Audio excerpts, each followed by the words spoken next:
Nós somos um grupo de obras, somos creches, centros educativos, obras que trabalham com a inclusão no mundo do trabalho.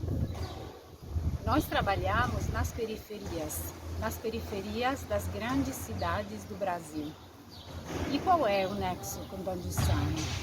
Bom, se não tivesse tido Dom Giussani, eu nem estaria aqui, eu nunca teria vindo para cá. E essas paredes, esses muros, essas pessoas que se tornaram casa para tantas crianças e adolescentes, no nosso caso, não existiriam. Dom Giussani é uma presença muito viva ainda hoje, porque eu conheci através da vida e do testemunho de tantas pessoas, como por exemplo a Roseta, que me acolheu, me olhou e me abraçou do jeito que eu sou. E esse olhar penetrou completamente na minha vida, mudou o meu trabalho e mudou toda a minha história. Eu só tenho a agradecer a Deus por ter me permitido, ter me dado de presente esse encontro. Aqui no CREM, a gente mantém ainda no trabalho um método que foi introduzido desde o início, quando um grupo de amigos, como Ana Lídia, Gisela, entre outros, iniciaram essa obra.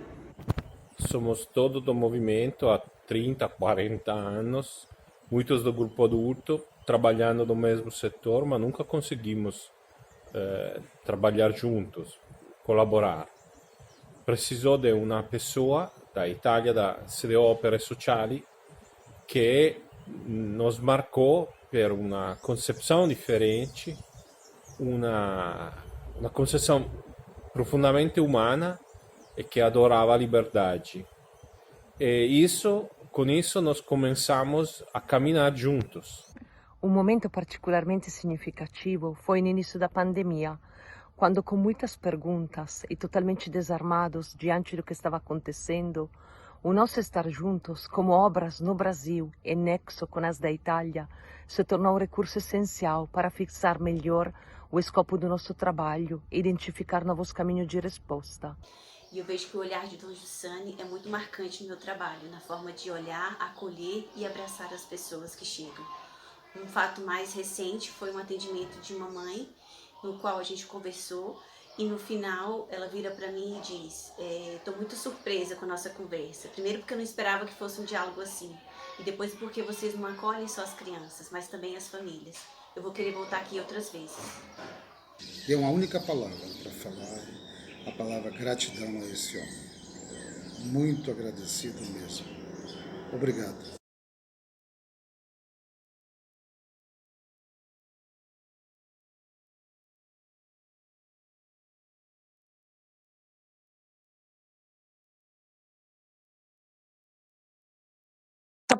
Essa próxima mesa é uma mesa de testemunhos, como eu falei na saída para o almoço, são pessoas que, aderindo ao chamado que foi feito para elas no dia a dia, colocando o coração naquilo que a realidade pedia para elas, transformaram a realidade local e, transformando a realidade local, transformaram a realidade de maneira mais abrangente. Viviane, a mesa é sua. Um bom evento. Boa tarde a vocês que estão aqui presentes, a vocês que estão nos acompanhando de casa, sejam todos muito bem-vindos.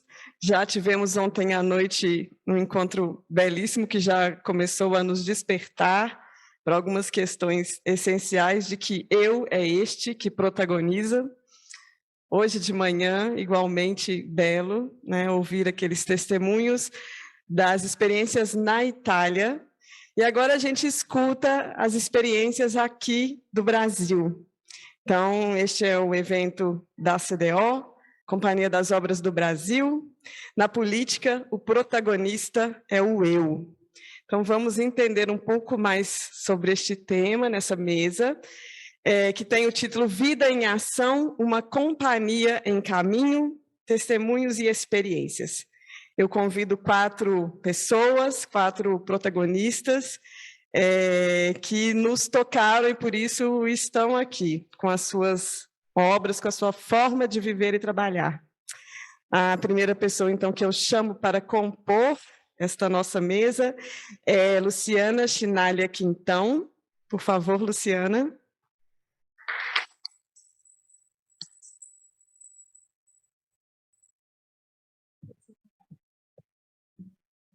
A Luciana, ela é economista, fundadora e presidente da ONG Banco de Alimentos. Daqui a pouco vamos ouvi-la. Agora eu convido para sentar-se aqui conosco Martionei Gomes.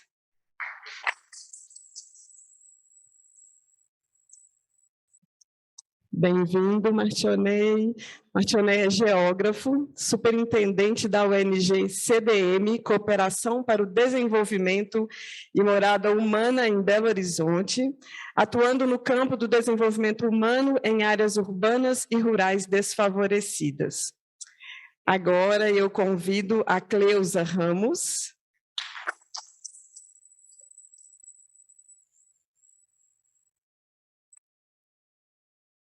Bem-vinda, Cleusa. Obrigada. A Cleusa é fundadora e presidente da ATST, Associação dos Trabalhadores Sem Terra de São Paulo, neste lugar em que nós estamos e que ela gentilmente nos acompanha e nos cede o espaço. Vamos ouvir também a experiência da Cleusa. E agora eu convido Marco Antônio Bragança de Matos.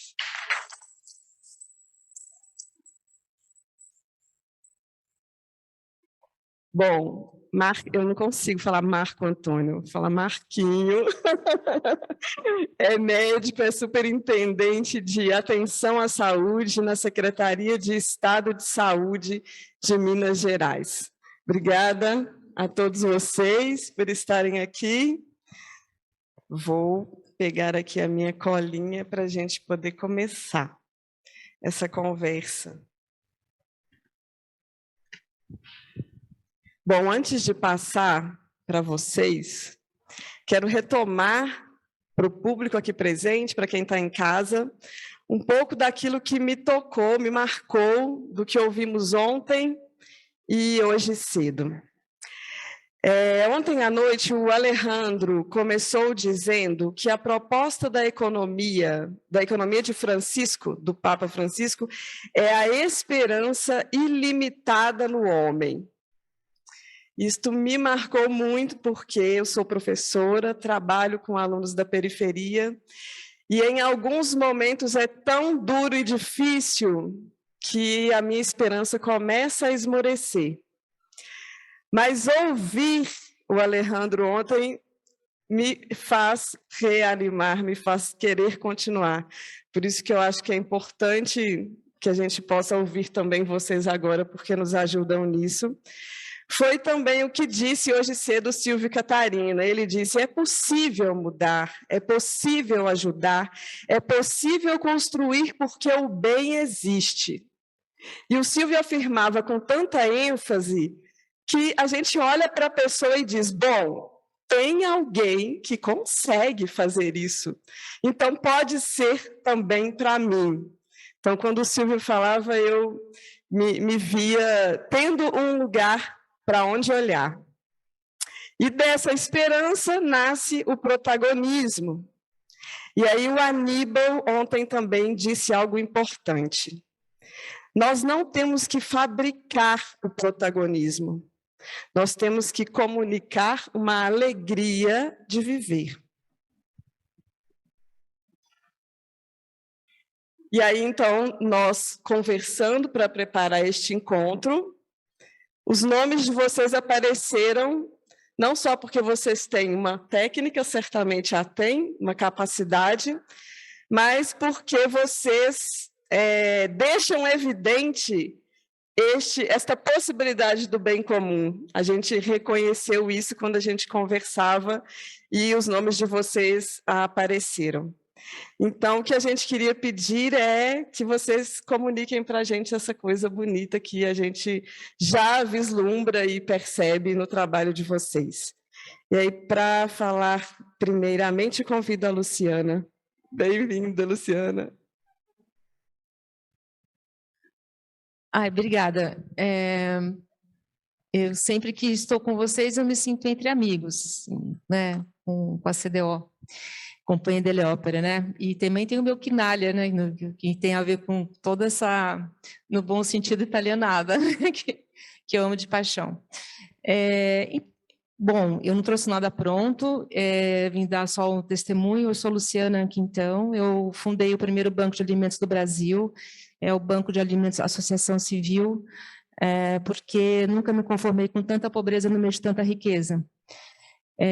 Desde cedo já me chamou a atenção essa disparidade, essa desigualdade social. Eu morava no Rio de Janeiro, do lado da favela da Rocinha, e eu descobri, eu percebi que aquela pobreza não era só ali na minha cidade, né? Que infelizmente continua, né? E vai aumentando cada vez mais, mas que era no Brasil todo.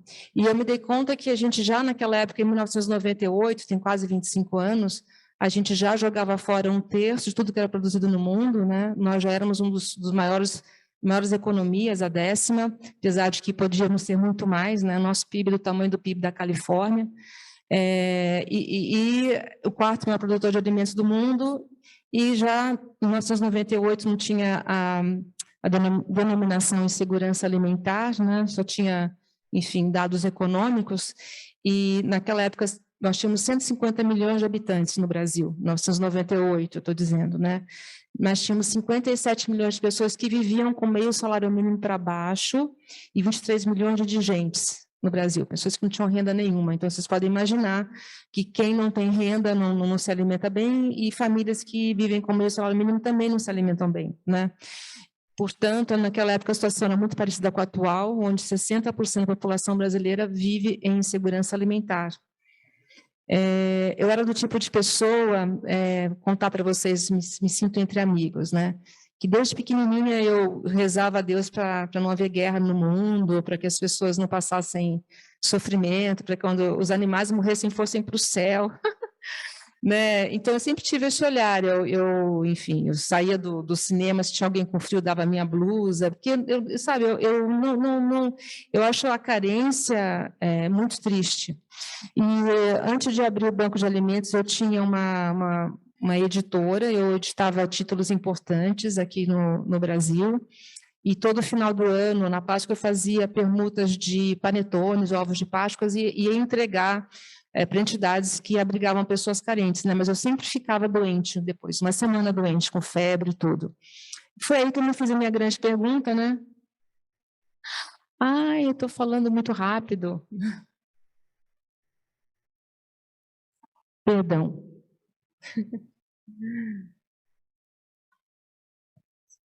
Imagina, desculpa eu. Foi aí que eu fiz a primeira grande pergunta, que foi: eu vou continuar só pensando a respeito ou eu vou fazer alguma coisa? E aí eu resolvi abrir o Banco de Alimentos, na época contra tudo e contra todos, porque só no ano passado, em meio à pandemia, tá bom assim? Que foi promulgada uma lei, né, que exime de responsabilidade civil e criminal o doador de boa-fé de alimentos. Então, quando eu fui abrir o Banco de Alimentos, lá 25 anos atrás, todo mundo dizia que para eu não fazer, que eu era louca, que eu ia estragar minha vida, né, que era muita responsabilidade, que eu podia sofrer um processo. Enfim, eu fui bem desencorajada a fazer o Banco de Alimentos, né? E não foi fácil, porque, como eu estava comentando com algumas pessoas há pouco, hoje existem outros bancos de alimentos municipais, mas eles são bancados pela federação, né?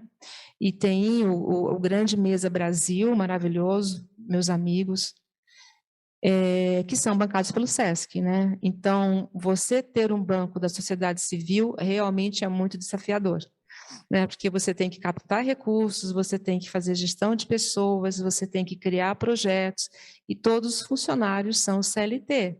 Significa que além de tudo, você paga o imposto patronal, né? Então, é o salário da pessoa mais 60%, né, que a gente desembolsa. Enfim, então é bem desafiador.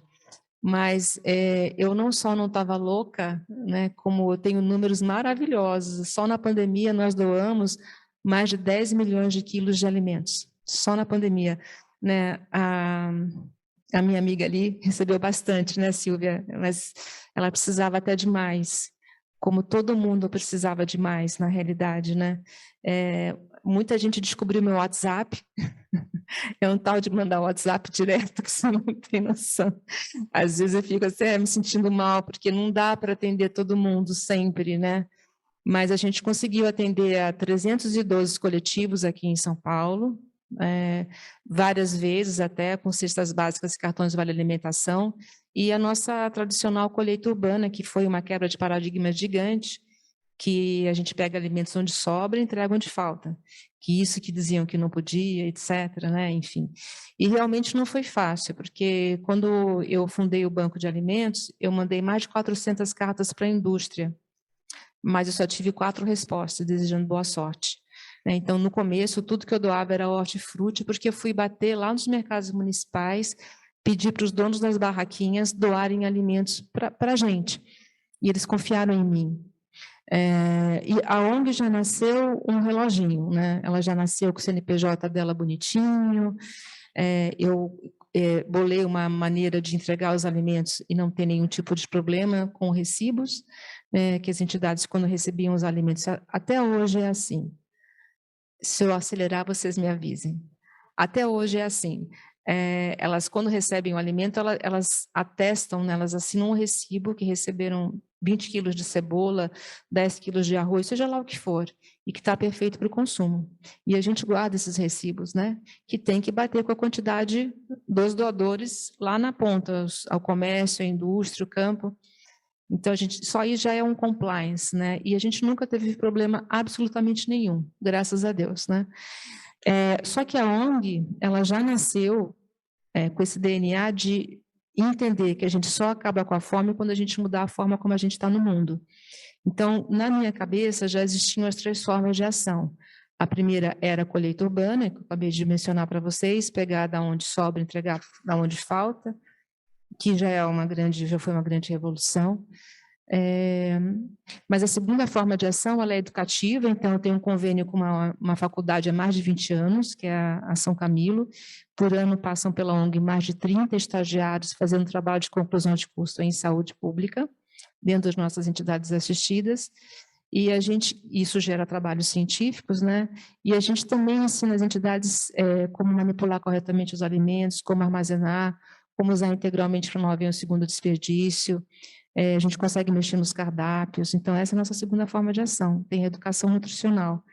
E a terceira forma de ação, aí são documentários, palestras, livros, entrevistas, prestação de serviços, que é para falar com o Brasil que não passa fome, mas que, por não fazer nada, faz com que aquela fome permaneça, né?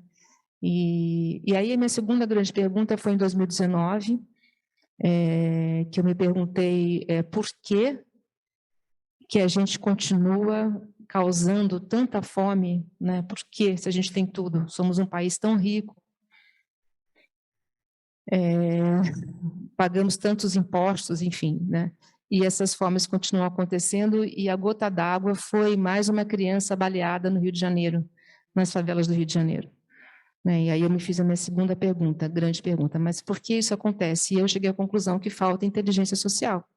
Nos falta inteligência social. Eu conheço esse termo, né? Inteligência social, na minha opinião, a maior inteligência é fazer o bem, entender quais são os desafios da nossa época e tentar resolver, né, da melhor forma possível. E aí eu fiz uma anamnese, né? Onde nós estamos, por que o Brasil nunca decola e como ele deveria fazer para decolar, né? Então, a gente tem que mudar os paradigmas políticos, econômicos, sociais, educativos e assim por diante. E aí, no final do livro, foi interessante porque o livro, ele coloca as minhas ideias, mas como eu trabalho de pano de fundo, né? E o último capítulo era assim, em vez de ter um número, era uma interrogação, a história ainda não acabou. E aí eu fiz um recorte da fome, né? Então, o Brasil sempre teve fome, né? Em 1930 morreram milhares de pessoas, centenas de milhares de pessoas lá no Nordeste de fome, enfim. E isso não é falado. Só agora, eu acho que entenderam que tem fome no Brasil, com a pandemia, né? Ficou escancarado, mas a fome sempre existiu. Então, essa foi a minha segunda grande pergunta. O que nos falta para virar o jogo, né? Falta inteligência social, então vamos ensinar, vamos praticar inteligência social. Então, basicamente, é isso que a gente faz. E assim, é muito desafiador ouvir tantos relatos, né, de tantas pessoas em necessidade, sendo que a gente a terra de Canaã, né? Que eu abro o livro assim, né? Pior do que morrer de fome é morrer de fome na terra de Canaã. Não faz sentido nenhum, né? Então, é repensar a sociedade como um todo, para que a gente não tenha mais fomes, né? As várias fomes, como eu digo. E quando você chega a ter fome de comida, você já passou por várias outras, né? Outro dia eu estava falando com uma jovem e ela estava me contando, né? Lu, eu consegui passar na faculdade, né? Primeira em 5 gerações, mas eu passei a minha vida inteira sendo despejada da minha família, né? Porque tinha que escolher entre pagar o aluguel ou comprar alimentos. E isso a gente sabe que a gente vê demais, né? E a situação piorou. Então, só para acabar, quando saiu o Fome Zero, eu lembro que eu disse assim, não, maravilhoso, transferir renda de quem tem muito para quem tem muito pouco, maravilhoso. Mas se a gente não fizer as mudanças estruturais necessárias, a gente vai ficar enxugando gelo para sempre, né? E eu vivi para ver. Eu vivi para ver. Né? E é isso que a gente precisa realmente mudar, porque foi 1/4 de século que eu estou combatendo a fome. 1/4 de século já. E como economista, o que eu ouço muito é falar, a década perdida, geração perdida, e foi-se outra geração. Até quando? Realmente até quando, né? Acho que a gente tem que cuidar melhor das nossas crianças e da vida como um todo. É isso.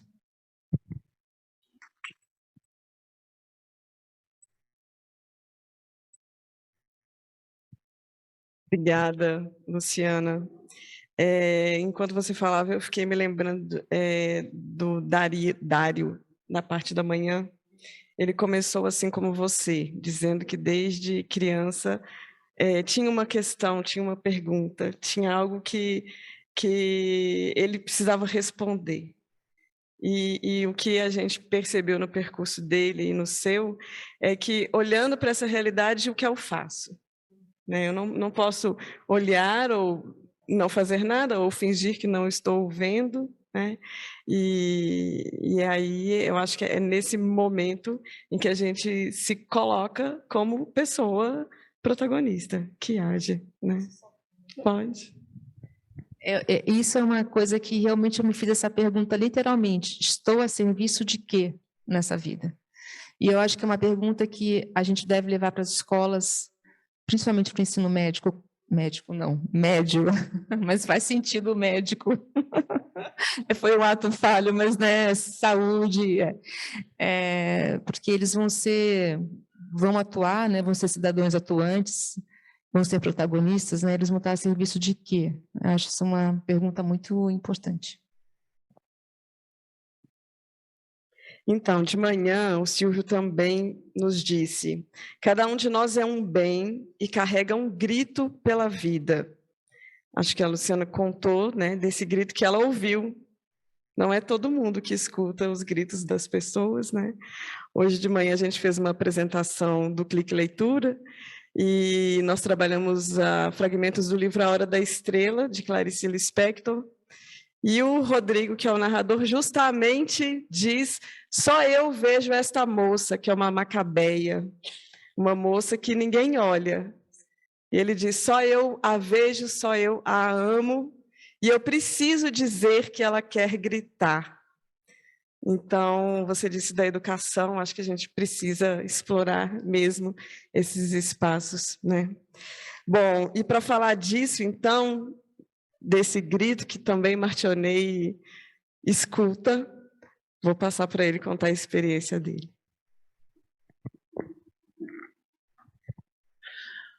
Boa tarde. Primeiro, agradecer, né, a confiança de vocês e essa esperança, né, de que a experiência que eu tenho vivido lá em BH possa contribuir para o tema desse fórum que é genial. Eu seria injusto se eu não falasse dos eus que me transformaram, né? Então eu vou dividir a minha fala em 3 momentos, que vai ser eu, a obra e a oportunidade. E essa sucessão de encontros que me melhoram a cada dia. Hoje eu me senti muito representado pela fala do Silvio e do Dário, que fizeram passar um filme assim na minha cabeça, né? Eu hoje sou casado com a Osana, tenho a Catarina, o Francisco, a Isadora, e o Rafael que faleceu.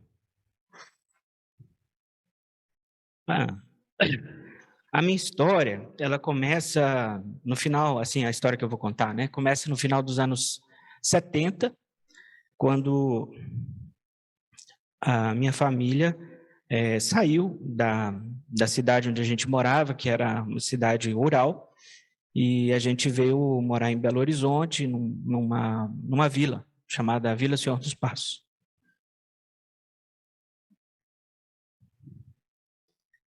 Lá se deu o primeiro encontro com o padre Gianni e depois com o Virgílio, com quem eu convivi durante muitos anos. E essa convivência é uma convivência que inevitavelmente te transforma.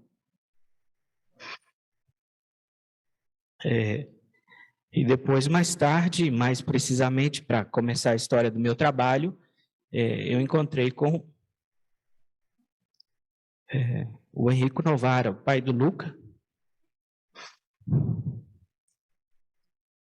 que eu achava ele no início um cara meio doido, porque ele me chamou para fazer um trabalho que eu não necessariamente conhecia, mas ele apostou. E a partir daí, foi uma sucessão de confianças que me fizeram, de certa forma, ser a pessoa que eu sou hoje. Apostar nas pessoas, buscar o positivo e tudo mais. E aí, dentro do trabalho que eu fazia, né, eu tinha um pouco assim uma raiva dessa história, uma história triste, né, assim, quem viveu ou vive numa favela sabe das dificuldades, do estigma, da autoestima, da dificuldade objetiva da situação no qual a gente vive. E, ao longo do tempo, né, na CDM, eu fui digitador, depois eu fui desenhista. Imagina, o Henrico me propôs de usar AutoCAD, o manual era uma coisa assim. Ele falou, se em uma semana você desenhar, você fica, senão, vai embora. Eu falei, tá bom, vou tentar. E aí a coisa foi evoluindo, conheci outras pessoas, depois veio o Jorge, veio também o Aurélio, pessoas que apostaram em mim, até chegar um momento de quando eu tive a oportunidade de assumir a gestão de um projeto. Até então, eu trabalhava com as favelas, trabalhava com o desenvolvimento, mas até aquela situação não me tocava, porque era algo que estava fora, fazia parte do trabalho, mas eu não me relacionava. E aí, foi um dia que eu estava na Fiat, na mesa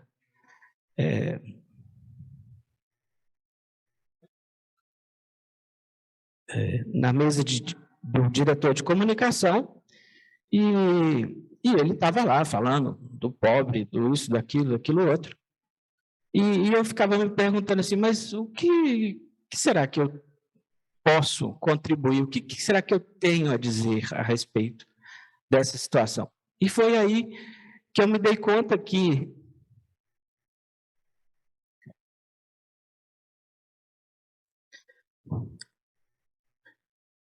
foi desenhado um caminho.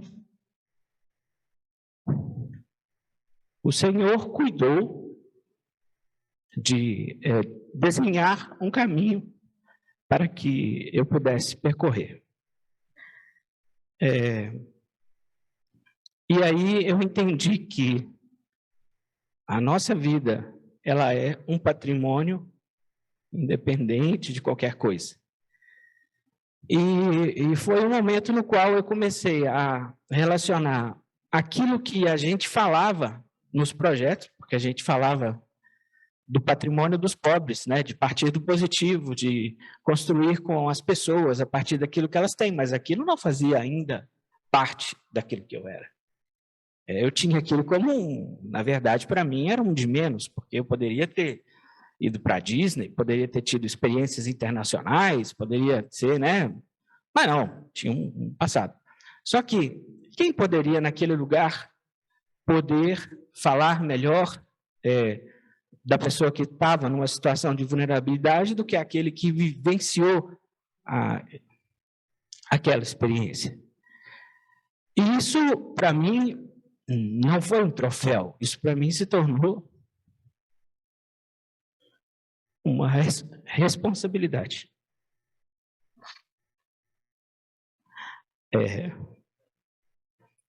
A partir daí, uma sucessão de desafios começaram, né? Foi quando também o Marquinho assumiu a gestão da CDM, um tempo que ele teve lá conosco, e foi o outro doido, né? A confiar que eu e o Hernani a gente pudesse dar seguimento naquele negócio. E esses passos foram muito importantes, porque quando o Silvio falava, né, o medo não vence quando há um amigo que te pega pela mão. Eu vejo que isso acontece não só comigo, mas com as pessoas com as quais a gente encontra nos projetos. Eu não sei se vocês estão percebendo, mas eu estou fazendo um paralelo entre aquilo que eu faço enquanto trabalho e aquilo que aconteceu comigo enquanto minha vida, né? Testemunho. E hoje, assim, na CDM, uma coisa que a gente tem como critério é que as pessoas sejam tecnicamente capazes. Esse é um pressuposto. Mas também que elas tenham uma alegria de viver. Porque a gente entende que aquilo que vai impactar no tempo que a gente tem com as pessoas é a qualidade do encontro que a gente pode oferecer. E o nosso trabalho, ele se difere das outras obras que tem um tempo de relacionamento, um tempo um pouco mais alongado, né? Às vezes você tem, numa creche, por exemplo, você tem uma criança que passa ali 2, 3 anos, uma orientação, você fica ali 1 ano com a pessoa. Às vezes a gente tem projetos que encontram com as pessoas 3, 4, 5 vezes. Mas a nossa relação tem que ser assim, potente, que possa impactar nas pessoas. E aí, o que dizer, né, sobre essa questão, o eu na política, né, também de uma forma mais ampla. Na CDM, a gente instituiu, dentro da nossa missão, a gente tem solidariedade e subsidiariedade como os 2 pilares, né? De um lado, esse respeito absoluto à pessoa, à sua história, à sua tradição, aquilo que ela é, e o outro, esse compromisso de não torná-la dependente da ação no qual a gente desenvolve. Tanto do ponto de vista, e aí, quando eu falo isso, vale para o beneficiário, mas vale também para o financiador, porque a gente quer facilitar, a gente quer catalisar, mas a gente não quer apreender, a gente não quer prender os outros dentro dessa lógica. Então, falando da oportunidade, né? Quer dizer, a gente constrói a nossa experiência, e como a gente já viu falar muitas vezes, né, aquilo que a gente vive é preciso ser dito, é preciso ser falado, porque é para o mundo. Não pode ser uma experiência reclusa, uma coisa que fica dentro dos nossos egos, das nossas lembranças. Tem que ser algo que cresce. E aí, com o Nani, por volta lá dos anos 2016, 2017, a gente tinha um desejo de ter um projeto nosso. Porque até então os projetos eram projetos incentivados por outros, né? Então você tem ali a oportunidade de participar de uma licitação, aí você realiza o projeto do jeito que ele está desenhado, ou um financiador te pede um projeto de um determinado jeito, e você faz o projeto daquele jeito. E surgiu uma oportunidade, foi um projeto de pesquisa e desenvolvimento, era algo que a gente ainda não tinha nem tocado, que depende de um conjunto de muitas atribuições, do ponto de vista do conhecimento científico também. E aí a gente falou, não, vamos atrás disso. E esse trabalho era para construir um manual de reativação econômica para reassentados de barragem, em especial a barragem de Irapé, no Vale do Jequitinhonha, onde 1.200 famílias foram retiradas, né, da margem do rio Jequitinhonha para a construção do reservatório. Para vocês terem uma ideia, é um reservatório de 138 quilômetros, 8 municípios impactados, é uma coisa gigante. Nos chamou muita atenção porque quando eles divulgaram esse edital, eles falaram o seguinte, que eles tinham uma percepção de que parte das pessoas tinha dado certo no reassentamento e parte das pessoas não tinha dado certo. E aí a gente ficou muito curioso para entender o que é dar certo no âmbito da economia e o que é dar certo quando você tira a pessoa da sua casa e põe num outro lugar e espera que ela simplesmente dê certo. A partir daí começou toda essa aventura, né, de colocar, se arriscar, de dizer se isso que a gente fala, se isso que a gente vive é realmente verdade. Tornar científico aquilo que a gente tem na nossa experiência. E foi então que a gente começou um trabalho com 2 hipóteses, que era, primeiro, você precisava conhecer de forma bem qualificada as pessoas. E depois, que não existia um sapato único para as famílias, porque assim também não existia um sapato único para todas as condições de reassentamento. E foi uma ousadia muito grande a gente dizer que a gente precisava, para tantas quantas fossem as famílias, um trabalho individual para a sua realocação. E isso foi de uma potência assim, tão impressionante que, mesmo no tempo da pandemia, esse relacionamento com esses agricultores fez com que eles dessem continuidade às ações, mesmo que a gente não pudesse estar lá com eles, né? Então, a gente fez um trabalho com 368 pessoas, famílias, né? Na região lá do Vale.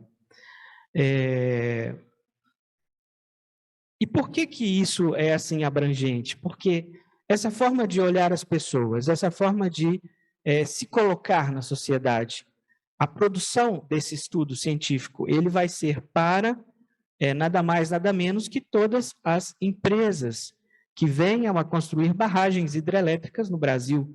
É um estudo financiado pela ANEEL, que é a Agência Nacional de Energia Elétrica.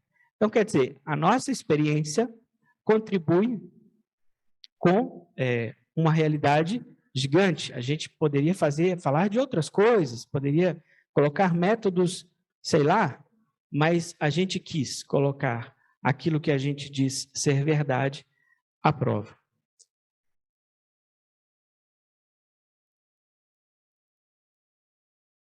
É isso. A gente quis ser uma companhia para essas famílias reassentadas.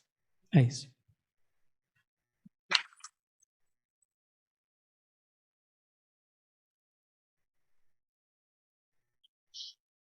Obrigada, Martionei. Eu queria comentar. De manhã o Dario falou assim: o bem comum nasce de alguém que caminha com o outro e que afirma, você vale. Né, Martionei? Então, quando você contava, alguém disse, Martionei, você vale. E eu acho que a gente tem que olhar, não é?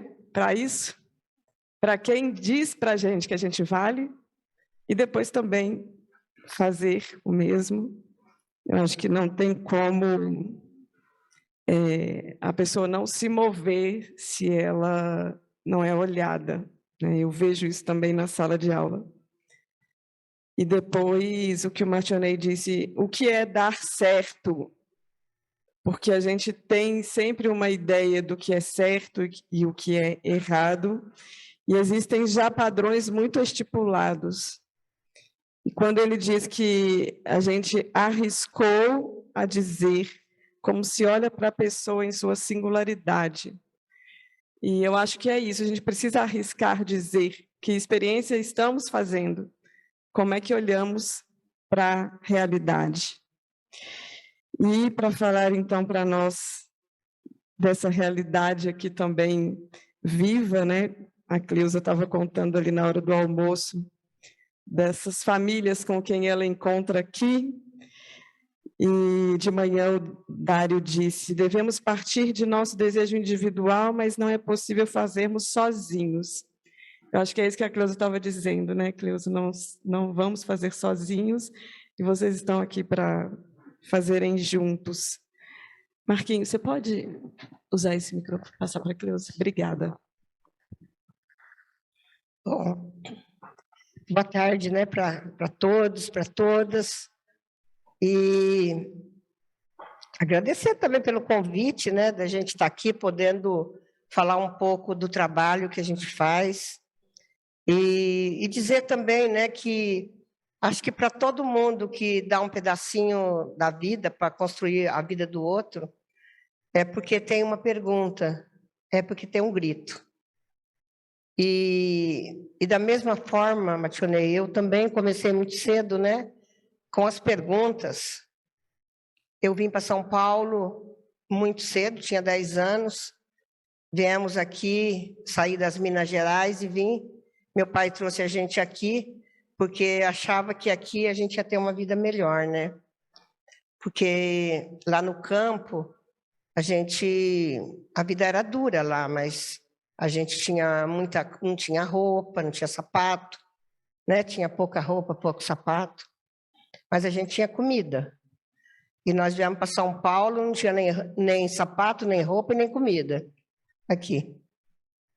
E foi aqui que eu vim morar num bairro, né, que a gente via na Folhinha, o Viaduto do Chá. Só que eu vim morar no pé do Pico do Jaraguá, não tinha água, não tinha luz. Lá, água em Minas Gerais tinha muito, né? Tinha cachoeira na porta de casa. E aqui tinha que tirar de um poço de 28 metros de profundidade. Então, a vida foi muito dura. E do lado da minha casa, estava construindo uma igreja.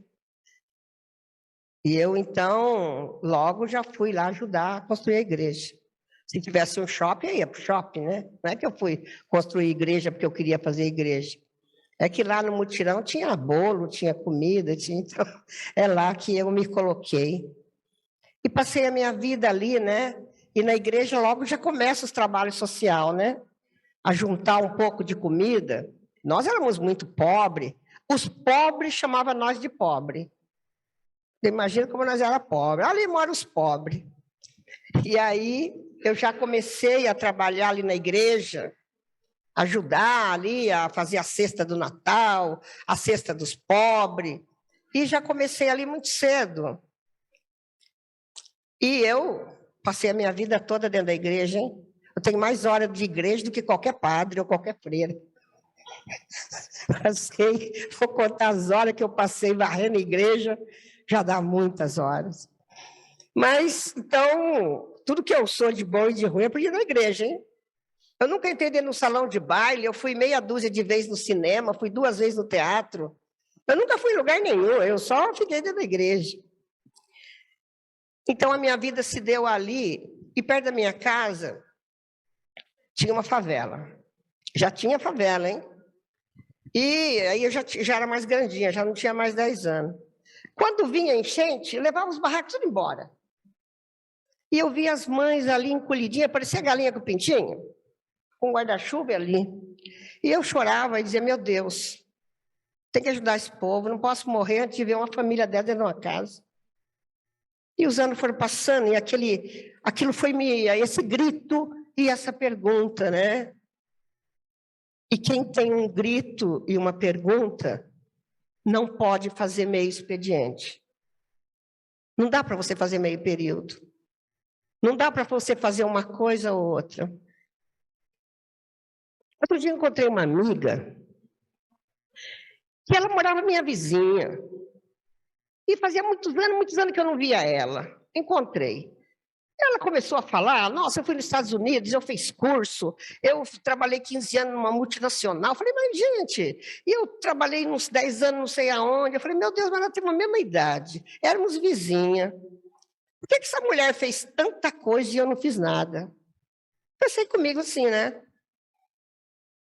É porque quem tem um grito e uma pergunta não tem tempo para essas coisas, não. E eu tinha um grito muito forte. Aquele negócio ali me abalou muito. E logo a gente começou a fazer trabalho com morador de rua. Mas não era os moradores de rua de hoje, que é mais bêbado, drogado. Era a família que vinha do norte, que vinha do interior, buscar trabalho em São Paulo. Encontrava o trabalho, mas não estava casa. Ia para da ponte. E aquilo ali foi mexendo muito comigo. Eu era casada, tive que me separar, porque, de novo, não dá para você fazer meio período. Quando você tem um grito e uma pergunta, não dá para fazer meio período.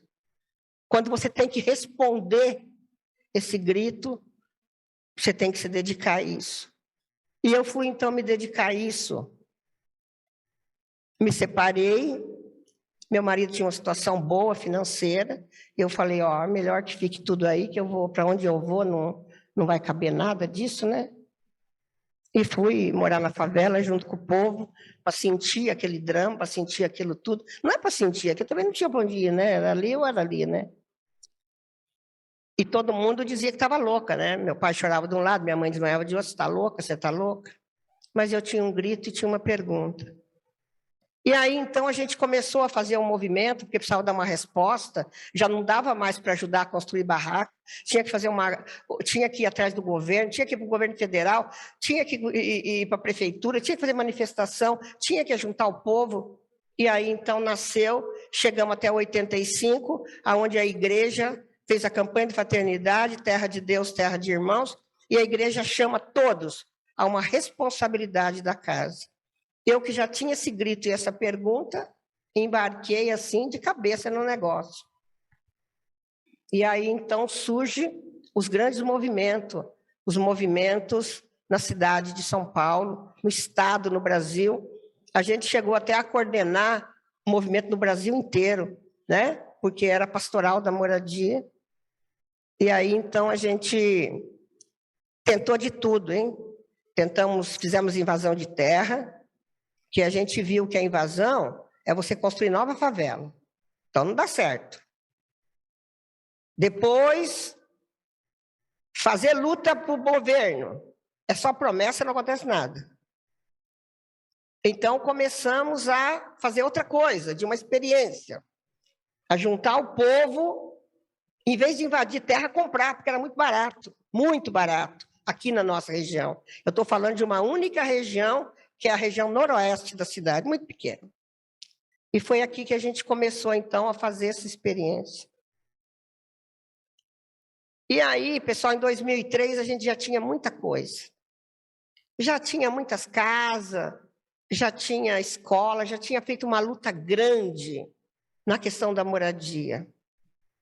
Mas alguma coisa, sabe, esse grito e essa pergunta não me convencia. esse grito e essa pergunta ainda eu tinha. Cada casa que levantava dizia, mas não adianta levantar uma casa quando falta 1.000. Não adianta levantar 1.000 quando falta 100.000. Então, a pergunta cada dia aumentava mais em vez de diminuir. E aí, eu encontrei em 2003 um cara que me convidou para ir no encontro.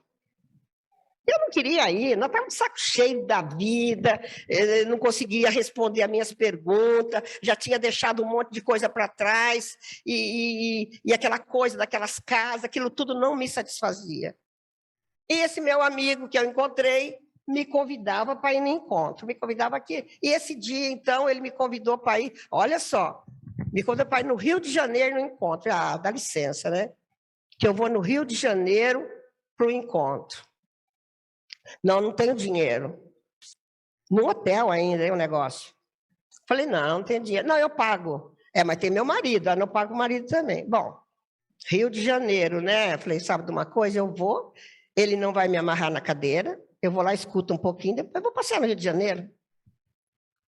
Pessoal, caí eu num golpe. Era um encontro da CDO. Era esse encontro que está acontecendo hoje. 2003. E esse negócio aqui, pessoal, foi a virada da minha vida. A virada da minha vida foi esse encontro com a CDO. Porque no encontro da CDO, eu fiquei muito curiosa, era um encontro muito grande. Eu escutei lá, olha, começou na sexta-feira e terminou domingo de tarde, hein? Negócio longo. E eu que ia ficar 5 minutos, fiquei grudada na cadeira lá e estou grudada até hoje. E ali eu encontrei outras pessoas. E eu encontrei outra pessoa e eu descobri, eu fui fazendo um caminho, eu encontrei um movimento, encontrei amigos, encontrei companhia, que eu aprendi outras coisas. Eu aprendi que o trabalho social não é uma obrigação, é uma vocação. Eu não tenho obrigação de fazer casa, de resolver o problema. Cristo não curou todos os doentes da Palestina, por que eu tenho que curar? E era esse o sentimento que eu tinha que resolver o problema do mundo. E hoje eu penso diferente. 19 anos faz que eu fiz esse encontro, a associação cresceu 10 vezes mais, e hoje eu não tenho um peso nas minhas costas. Hoje eu tenho um trabalho que eu agradeço a Deus por ter dado essa oportunidade para mim. Quando eu via uma mãe ali ajoelhada na chuva, porque o barraco foi embora, eu dizia, Senhor, não me deixa morrer antes de ver uma família dentro de uma casa. Hoje tem 46.000 famílias dentro da casa. O Senhor foi generoso demais comigo, de me permitir ver tantas coisas, tantas casas ser levantadas. Então, fico pensando o que o Senhor fez com o meu sim, né? Que eu deixei um monte de coisa que eu não deixei, porque hoje eu sou feliz, sou contente com as coisas que a gente fez, com as coisas que a gente construiu. O Marcos, a gente nunca pensou de entrar na política.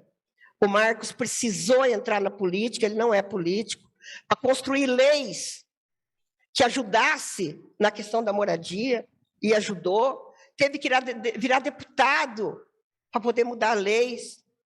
Hoje, a nossa luta, aquilo que a gente fez, hoje pode-se dizer que mudou a história do Brasil inteiro, com a questão das escrituras, com a questão do documento fundiário. Começou daqui, começou de nós. Tem livro escrito pela prefeitura.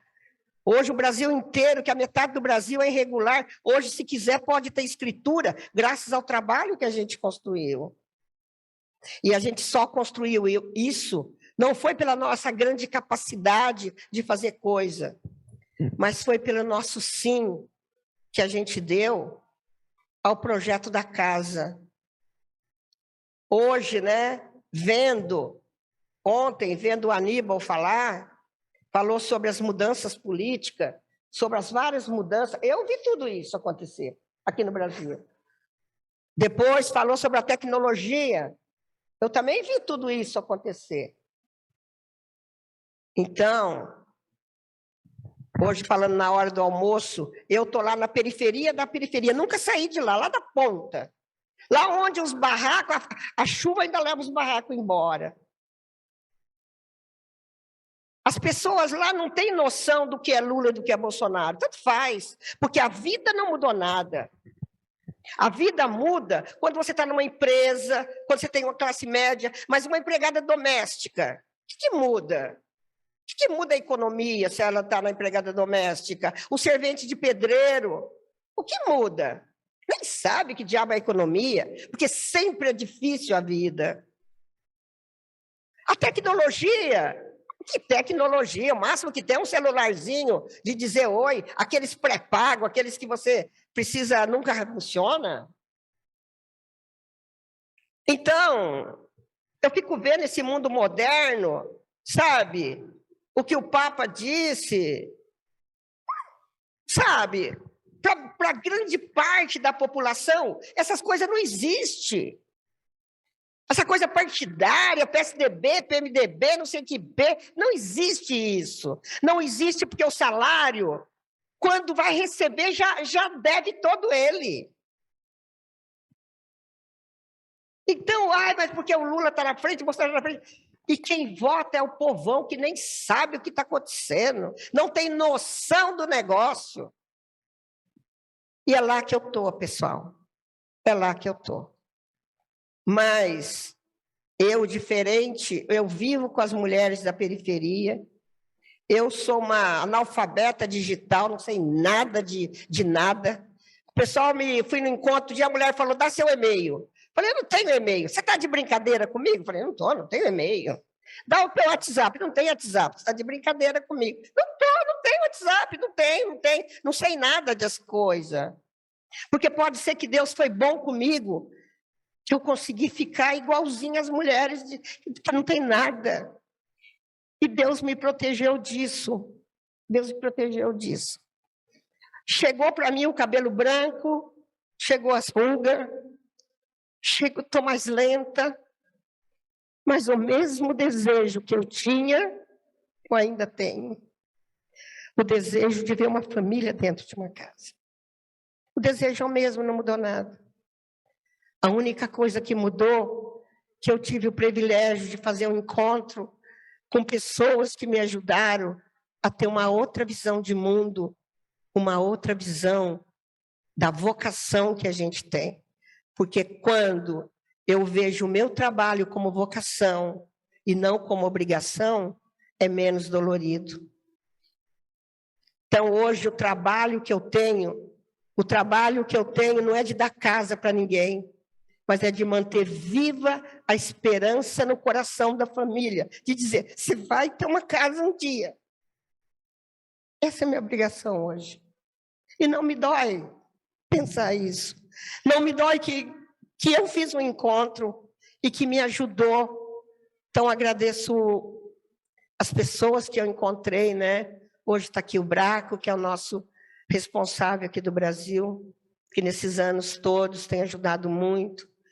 E lá no dia, né, eu vejo aqui, né, o dia que eu estava lá, no primeiro dia, né, tem aqui o Bira, tem o Braco, tem o Marquinho, que estava lá, né, no dia que eu encontrei o movimento, no dia que eu encontrei a Companhia das Obras.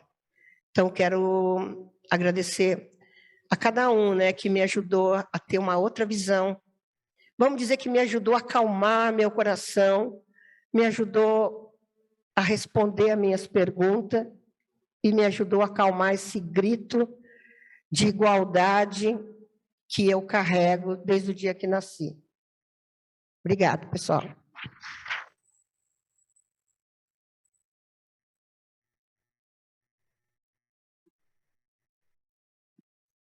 Obrigada. Obrigada, Cleusa. Você me fez lembrar uma fala do Nembrini para nós, professores, uma vez. A gente dizendo da dificuldade que é enfrentar a sala de aula Ele disse, mas como é que você chega em casa? Cansada, mas feliz? Ou entendendo por que você está ali, ou cansada e desesperada, desesperançada? Então, acho que é isso que você está dizendo, né? Você continua com grito, mas você continua dizendo sim e sabe que seu sim tem um lugar e que a sua calma também tem um lugar, né? É acolhida, é abraçada. Obrigada. Então, vou passar para o Marquinho, contar também um pouco para a gente, acho que até dentro disso que a Cleusa estava dizendo, né, do trabalho que o Marcos teve que fazer na política para que, né, toda essa realidade fosse se desenvolvendo nesse âmbito também, né, no âmbito institucional da política, mas que começa do micro e vai para o macro, né? De manhã o Dário dizia que esse micro que vai para o macro se constrói passo a passo, relacionamento após relacionamento. Acho que é um pouco disso também que o Marquinhos pode contar para a gente. Vamos lá. Então, boa tarde, né, para todo mundo. Eu vou um pouco percorrer um pedaço de caminho que eu fiz nesses últimos tempos, tentando responder a essa questão, né? O que é ser um protagonista, né? Porque eu vejo que ser protagonista, na minha experiência, foi uma consequência, né? Foi um dom, né? De ser protagonista naquilo que me foi dado, né? E começo falando do meu trabalho. Eu estou na Secretaria Municipal de Saúde, né? Estadual, não, já fui da estadual. E então faço um trabalho de acompanhar o Centro de Saúde de Belo Horizonte, né, em toda a cidade, naquilo que a gente chama atenção primária à saúde. E depois eu também trabalho compondo a equipe do CONAS. O CONAS é um conselho que os secretários estaduais de saúde têm, né? Ele tem um escritório em Brasília, que tem duas grandes funções, que é discutir junto com o Ministério da Saúde, discutir junto com os secretários municipais de saúde, que tem um conselho semelhante, as políticas de saúde, né, as políticas nacionais de saúde. E, ao mesmo tempo, ele tem uma função de apoiar tecnicamente as secretarias estaduais de saúde e suas regiões para desenvolver as ações, né? Eu entro nessa segunda parte, mas colaboro na outra também, né? Esse apoio, esse trabalho, né, de onde que nasceu tudo isso aqui, né? Para mim, eu pesquei dois momentos dessa minha história profissional que me ajudaram muito a compreender, né, como é que a gente vai dando esses passos na vida. O primeiro foi antes, né, muito tempo atrás, eu sou pediatra, e inicialmente a minha carreira lá na Secretaria de Belo Horizonte era ser pediatra de um centro de saúde, né? E atender consulta todos os dias. Adorava fazer isso.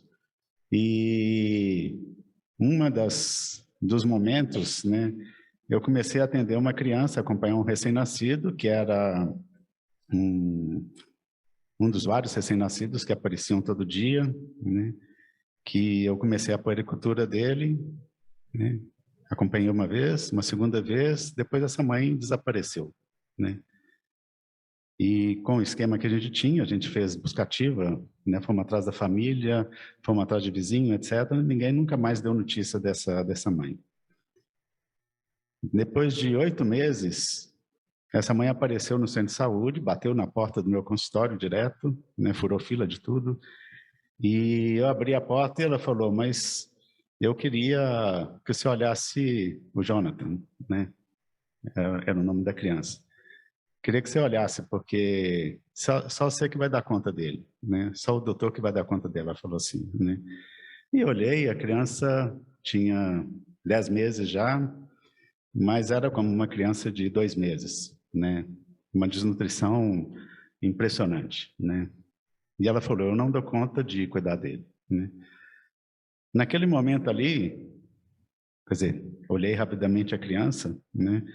E naquele momento me veio imediatamente na cabeça, né, uma ideia, né? Eu peguei essa criança, falei com a mãe, eu tenho alguém que pode ajudar a cuidar dessa criança, né? Você aceita? Peguei essa criança, coloquei no carro, cheguei na sala de espera do centro de saúde, estava cheio de mãe e criança esperando, e eu disse, ó, esperem aí porque eu tenho que socorrer essa criança aqui, né? Coloquei no carro, levei para a creche, uma das creches da Rosa, a primeira creche da Rosa, fui atrás da Silvana, né, que na época era diretora, e falei, vocês precisam de cuidar dessa criança. A mãe não está dando conta. Não me passou na cabeça a questão legal, se pode, se não pode, se é certo, se tem que falar com o juiz, conselho tutelar, etc. Não. Eu fui atrás de quem eu sabia que podia acolher essa criança. E a Silvana, naquele mesmo momento, disse sim. Pegou aquela criança, né, e falou, eu cuido dela, né? E salvou aquela criança, porque depois ela cuidou, né, ficou vários meses com aquela criança, acabou acolhendo a mãe junto, né, e a irmãzinha que ela tinha, e no final, quer dizer, salvou aquela criança, mas no final teve dois impactos para mim. Um, porque mudou a minha forma de atender as outras crianças a partir daquele dia, né? A forma como olhar para a criança, a forma como olhar para a mãe, como acolher, como entender a necessidade que o outro tem, que não é só a necessidade de fazer uma consulta e simplesmente passar um remédio, mas de olhar para a pessoa como um todo, né? E, ao mesmo tempo, nasceu num diálogo com a Rosa, e a gente viu que tinham várias crianças com esse mesmo problema, com essa mesma necessidade. E aí a gente começou um berçário, transformou um berçário de uma das creches num berçário para crianças que a gente chamava de crianças especiais, que eram crianças com maior vulnerabilidade. E a gente começou e depois isso cresceu e se tornou naquilo que hoje é a Casa Novela, que acolhe as crianças, né, vítimas de maus tratos e etc, né? E aqui eu entendi, hoje, né, esses dias pensando no que eu ia falar aqui hoje, eu entendi que o protagonismo, ele não nasce de uma estratégia da gente. Ele nasce porque acontece alguma coisa na realidade e a gente reage, está pronto para reagir, como vocês acabaram de contar isso aqui agora, né? E outro aspecto que a gente precisa da realidade para ser protagonista. Sem a realidade, sem aquilo que acontece, não existe protagonismo. Eu posso ter 1000 ideias geniais, etc., mas protagonismo não, né? O protagonismo só existe se existe uma realidade que me solicita e eu respondo a essa realidade. O segundo fato que aconteceu, alguns anos depois dessa criança, foi que o nosso amigo de Belo Horizonte, também pediatra, o Benedito, ele foi convidado para ir lá para a Secretaria Estadual, assumir um cargo, e ele me chamou, você é meu amigo, vem me ajudar, né? E eu não aceitei inicialmente, só depois de muita insistência dele. E fui trabalhar na Secretaria Estadual, na gestão de saúde, né? Saindo de pediatra de um centro de saúde para ser gestor de saúde, né?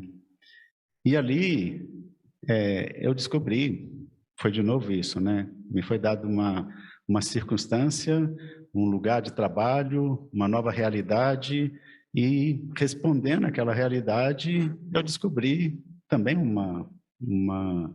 um recurso que eu tinha, uma competência que eu tinha, uma possibilidade de trabalho novo para mim, né? E eu entendi outro aspecto, né? Que sem alguém que me chama, que me acompanha, eu não consigo ser protagonista. Nunca inventaria isso na minha vida, de ser gestor de saúde, se não fosse aquele convite do Benê aquele dia, se não fosse trabalhar com o Benê inicialmente, aprender com ele muitas coisas e me arriscar dentro daquele lugar que me foi dado, né? Foi dali que nasceu, porque esse relacionamento com o Benê se tornou relacionamento com as pessoas da secretaria, depois se abriu a outros relacionamentos, e quando a gente vai respondendo assim, nasce um relacionamento com o mundo, né? Porque se escancara para tudo, né? E foi dali que nasceu esse novo trabalho de ser consultor dentro da área de saúde, né? E que apareceu essa oportunidade de trabalhar no CONAS, que eu falava antes, né? me envolvendo com projetos que a gente começou na Secretaria Estadual, projetos que foram amadurecendo com o tempo e que foram se espalhando também pelo Brasil afora, né? Hoje a gente acompanha projetos, né, um projeto em especial que eu ajudo a coordenar, que se chama Planificação da Atenção à Saúde, né? Vou falar alguns termos aqui que eu não sei se fica claro, mas que hoje a gente, inicialmente, fazendo diretamente a gente, uma equipe que são uma equipe de 15 colegas consultores, né, com toda a equipe lá do CONAS, seguindo e discutindo coisas grandes com eles, né, com pessoas que são referência na saúde no Brasil, e depois estendendo isso para uma parceria com o Hospital Einstein, com a Beneficência Portuguesa, e hoje a gente consegue chegar a 20 estados, 20 regiões de 20 estados, em quase 1.000 municípios no Brasil inteiro, né? E falo isso não pelos números em si, né, mas porque isso está sendo a oportunidade de a gente se arriscar a responder uma realidade que a gente vai encontrando dentro da saúde, dentro do SUS, né, o Sistema Único de Saúde, com toda a precariedade, com toda a dificuldade que ainda existe no SUS. Um dos lugares que a gente trabalha é em Caxias, no Maranhão, é uma região de 7 municípios, que fica no sertão do Maranhão, lá no lugar mais pobre. São 280 mil pessoas que vivem nos municípios que estão, se a gente compara o ranking de IDH, eles estão lá nos últimos lugares, né, do IDH de todo o Brasil. Eu acho que a região mais pobre do Brasil está ali, dentro dessa medição, né? E o nosso trabalho é de chegar naquela região e organizar a região, né? Que significa organizar o centro de saúde, organizar processos. A gente trabalha muito organizando processos, melhorando a qualidade dos serviços, formando pessoas, tanto de centro de saúde como de um ambulatório, que no caso lá é um ambulatório de pré-natal de alto risco, de criança de alto risco, né, que são identificadas. Depois das 2 maternidades, entrar dentro da maternidade, organizar a maternidade e organizar a rede de atenção como um todo, né? Esse é o trabalho que a gente faz, né? E não entro em muito detalhe aqui, que ficaria muito técnico, tá? Mas eu queria contar de um aspecto que eu aprendi nesse tempo, né? Porque aquilo que a gente faz como projeto, né, melhoria da qualidade, isso existem milhões de metodologias hoje disponíveis que focam isso. Mas a gente trabalhar com pessoas, não, né? Para mim, me comove muito ver que a gente fala a mesma língua nesse sentido, né? Que a gente encontra pessoas e quer ajudar essas pessoas a fazerem o trabalho dela, a responder à realidade dela. E eu estou aprendendo nesse tempo todo, continuo aprendendo que fazer gestão em saúde, mais do que chegar com um projeto que a gente vai lá e executa e tem um resultado, não basta isso, né?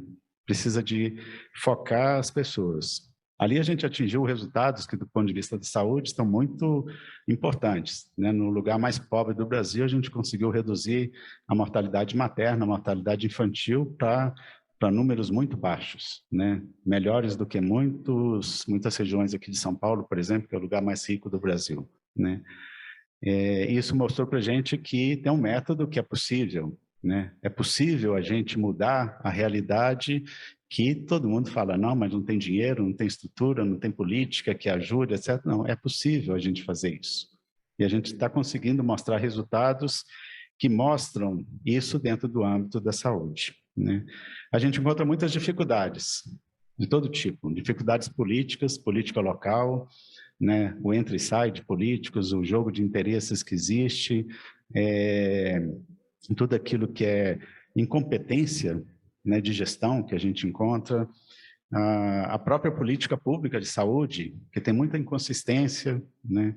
a falta de financiamento, falta de estrutura, a falta de competência técnica que a gente vê nesses últimos 10 anos, como é que, né, os novos profissionais de saúde que vão assumindo, né, os serviços, né, que vem de uma formação que é cada vez mais frágil, né, em termos de competência, né, competência profissional, né? Mas no meio de tudo isso, de todas essas dificuldades, a gente encontra pessoas. E a gente encontra pessoas que têm um desejo, como eu tinha, e fui acordado naquele dia com o Jonathan, por exemplo, né? Ou como vocês contaram antes de mim, né? Quando existem pessoas que têm um desejo, e esse desejo se manifesta de alguma maneira, ali tem uma possibilidade. Isso, para mim, eu entendi que esse é o foco do trabalho hoje. Quer dizer, não foi eu que inventei esse trabalho, não foi eu que inventei a metodologia nem nada, mas com tudo aquilo que eu estou aprendendo, eu me vejo contribuindo com esse projeto, contribuindo para fazer crescer essa resposta, né, dentro do trabalho que a gente faz. E passa por isso, né? Porque é muito, às vezes, meio frustrante a gente ver que a gente faz um trabalho numa região, consegue organizar, etc., muda a gestão, vem outro político, muda todo mundo, desfaz tudo aquilo que a gente fez, porque não pode ser igual ao que era antes, e essa é a rotina da nossa política no Brasil, é assim, né? No nível micro, no nível macro, é assim, né? Mas as pessoas ficam. Eu vi isso acontecer. Pessoas que perderam cargo, perderam emprego, tiveram que mudar de município, etc., e carregaram aquela experiência. E onde elas chegaram, elas se tornaram protagonistas a partir daquela experiência. Então, eu entendi que muito mais valoroso do que reduzir a mortalidade infantil e materna, não que a gente deixe isso como esse objetivo de lado, não, cada vez mais importante isso aqui, mas isso só vai acontecer se tiverem pessoas que façam as ações necessárias. Para essas pessoas fazerem essas ações necessárias, elas precisam de fazer uma experiência, porque senão, do contrário, só a obrigação da política não é suficiente para mudar a realidade, né? Então, todo o trabalho nesse tempo, né, que começou como um projeto mesmo, com todo marcadinho, com objetivos, metas a cumprir, etc., mas ele mudou, ele amadureceu porque a gente foi entendendo que era necessário, né, apostar nesse sentido, né? Ontem o Luiz, o português, ele falava uma coisa que a gente está nesse mundo que está invadido pela inovação da tecnologia, né? Um mundo que sofre a influência dessa tecnologia e de todo o conteúdo grandíssimo, infinito de informações que vão chegando, e as pessoas ficam autônomas, cada vez mais autônomas para dizer e para definir aquilo que é certo, aquilo que é errado, porque vão interpretando tudo isso que vai chegando. Aí aparece esse desafio para a gente, que a gente vê nos lugares onde a gente vai trabalhar. A gente precisa trabalhar com as pessoas, precisa ajudar as pessoas naquele discernimento que eles falavam ontem, né? Para que eles possam se tornar protagonistas daquilo que a gente faz. Para a gente é muito interessante esse desafio, porque o nosso trabalho não é direto com a população, né? Eu não estou fazendo assistência direta. Eu estou organizando serviços de saúde, estou organizando gestores, setores e gestão de saúde nos municípios e nos estados. Isso não é através das pessoas, não acontece, né? Aí aconteceu que lá em Duque Bacelar, que é o município menorzinho dessa região, 4.000 habitantes mais ou menos, né? Numa estrada que fica a quase 2 horas de Caxias, que é a sede, que fica lá no sertão, e a gente vai passando pelo caminho e todas as casas de pau a pique, num lugar de muita miséria, né? Um lugar que precisa muito, né, de um banco de alimentos ali, né? Mas a gente encontrei, fiz uma visita junto com uma equipe da OPAS, a Organização Pan-Americana de Saúde, junto com o Ministério da Saúde, a gente fez uma visita a esse lugar para eles conhecerem o projeto, E eu cheguei lá e me comovi. Não chorei como emocionei não, mas eu me comovi, quase chorei também, entende? Porque a gente vê pessoas que mudaram e transformaram aquele lugar. E eu vi mudar o prefeito, mudar o secretário, mandar embora uma porção de gente, outras pessoas chegaram, mas eram pessoas que, de qualquer maneira, toparam aquela ideia, toparam aquela organização e continuaram o trabalho. E a população estava contente, a população bem cuidada, né? Isso, para a gente, foi um presente, né? Ver que essa mudança, hoje, mesmo com todas as dificuldades que estão escancaradas aqui diante da gente, ela é possível quando pessoas se tornam protagonistas.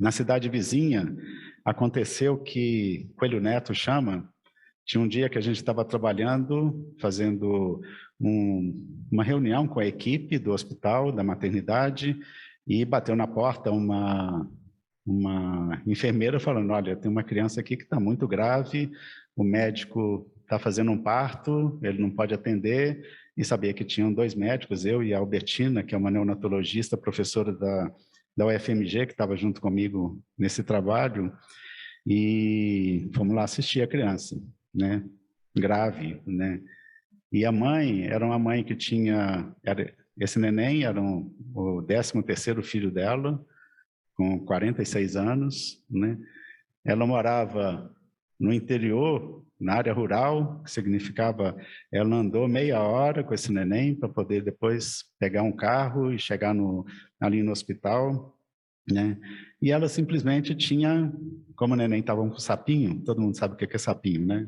André não sabe, mas alguém explica para o André, né? Sapinho, coisa que o neném tem na boca ali, ela pensou que o leite materno dela estava fazendo mal para a criança, que ela estava regurgitando, certo? E aí ela parou de dar o leite.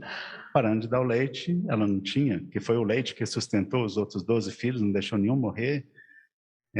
Aí essa criança estava desnutrida, de novo, a mesma história, ela não tinha o que dar para essa criança. E a gente assistiu essa criança, mandamos uma ambulância levar para a UTI, e graças a Deus, de novo, essa criança, né, foi salva. Mas naquele momento ali, eu peguei, depois da gente assistir, eu voltei na reunião ali, chamei todo mundo de novo, falei, chama todo mundo do hospital aqui, entende? E eles conseguiram chamar todo mundo, falei assim, vamos mudar de assunto, não adianta nada a gente ficar falando de qualidade, de serviço, de como organiza a maternidade, se a gente não olhar para essa criança aqui, para essa mãe, porque é essa realidade que está solicitando a gente.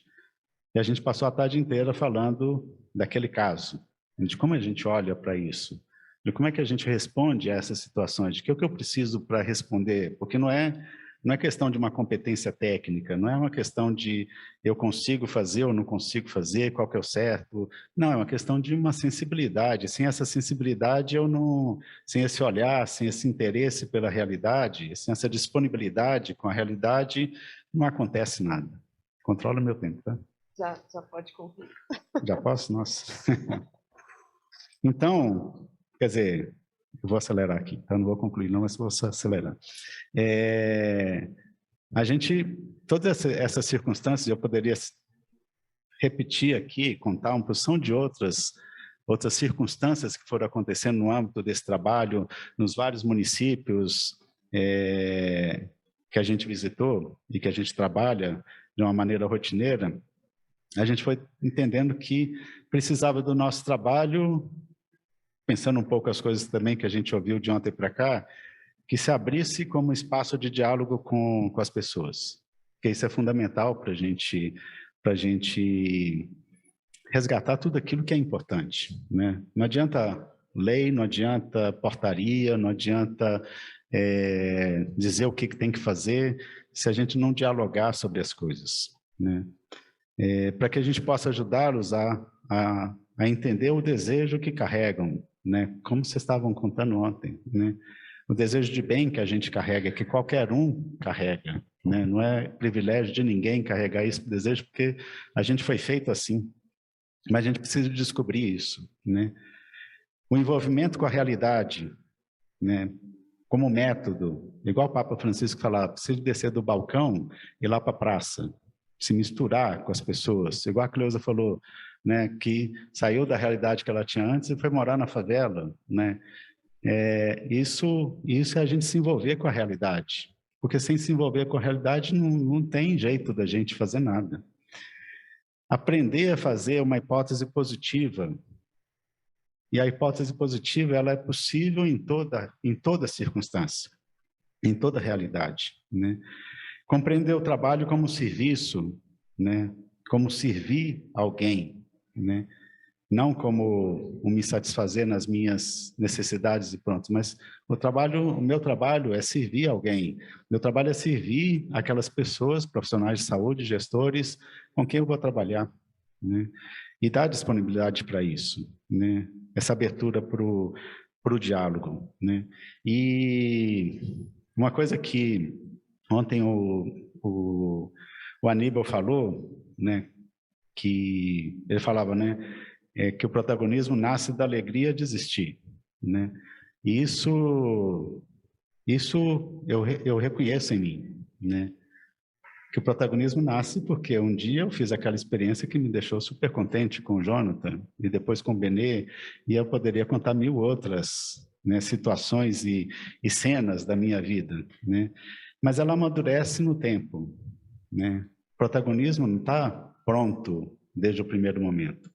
Ele vai amadurecendo, e ele amadurece justamente nessa lida com a realidade, né? Nessas circunstâncias, na adesão a essas circunstâncias, né?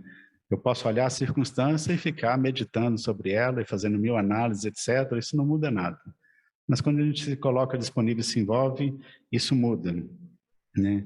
Ou um aspecto que para a gente no projeto está sendo muito interessante também, de ver como que aquilo que, né, como a Vivi falou, né, que acontece lá no micro, lá de Caxias, de Duque Bacelar, de Coelho Neto, né, aquela experiência ali, que depois é sistematizada, é uma experiência que a gente escreve sobre ela, a gente vê o método que foi utilizado, etc.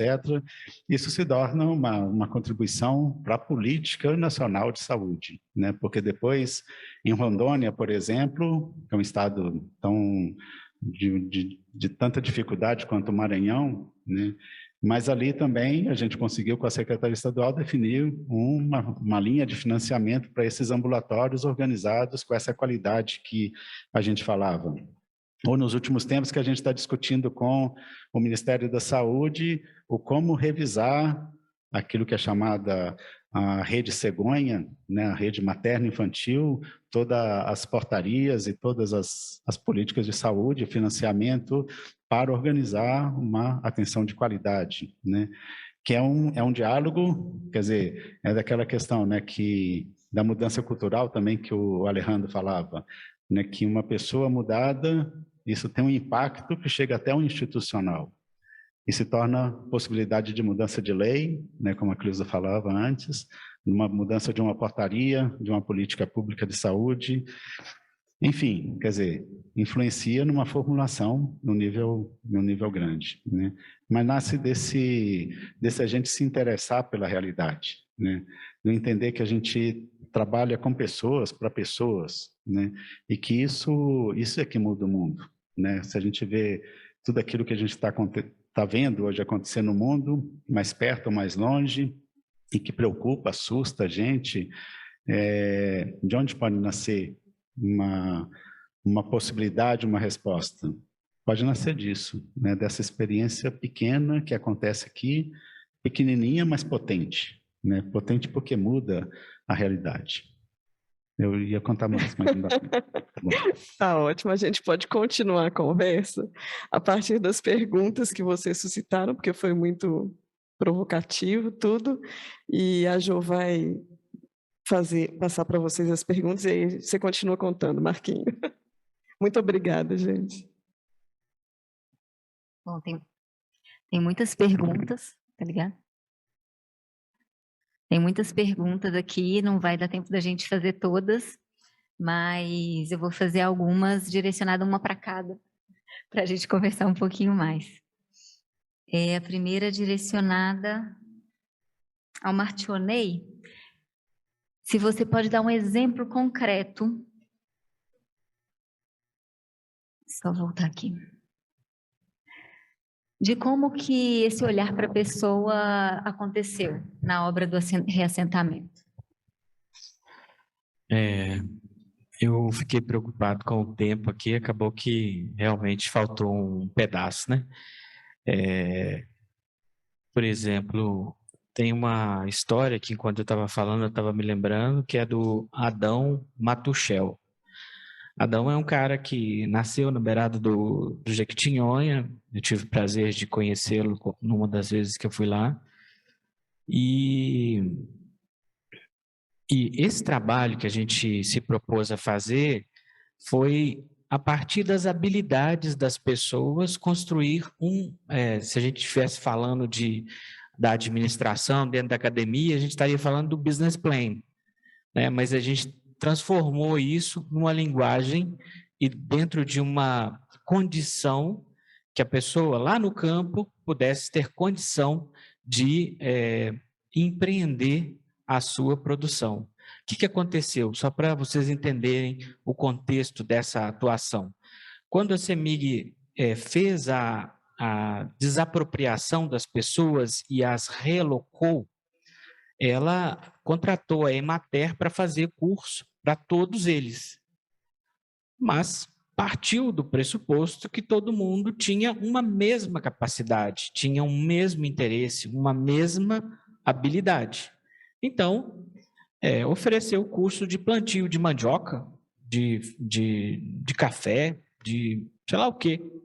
Só que não necessariamente aquilo que dava na beirada do rio dava na Chapada, que é onde eles foram reassentados. A mesma disponibilidade de água que tinha na beirada do rio não tinha na Chapada. O tipo de vegetação, o tipo de solo, as condições, aquilo que dava naquele lugar ali não era o mesmo que dava na beirada do rio. Na beirada do rio, eles garimpavam ouro, eles coletavam frutos, eles caçavam, eles faziam uma série de coisas. Na Chapada, não era bem assim. Esse processo de olhar para a pessoa a partir das suas capacidades, de entender, Adão, o que você quer fazer, o que você dá conta, ou o que você tem interesse, o que você acha que dá, e a partir daquilo que der, o que você quer fazer, qual que é a sua trajetória. A partir daí, a pessoa, ela se torna corresponsável do processo. Você não está oferecendo um curso para ela, você está apostando na hipótese que ela criou.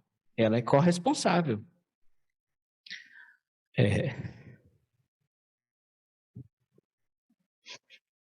Desculpa, a gente vai precisar ser mais breve. A gente tem Aí só para complementar, foi uma surpresa imensa na pandemia, quando a gente teve que parar, a gente recebeu um vídeo dele, assim, todo matutão, assim, no meio da roça, ele não tinha os dentes da frente, falando assim, ô, pessoal do CDM, obrigado mesmo, aqui, ó, estou mostrando para vocês as minhas galinhas, que já deu, e agora eu coleto tantos ovos por mês, não sei o quê, e eu já estou oferecendo, vendendo na feira, não sei o quê e tal. Então, quer dizer, é uma atenção que se torna ação, né?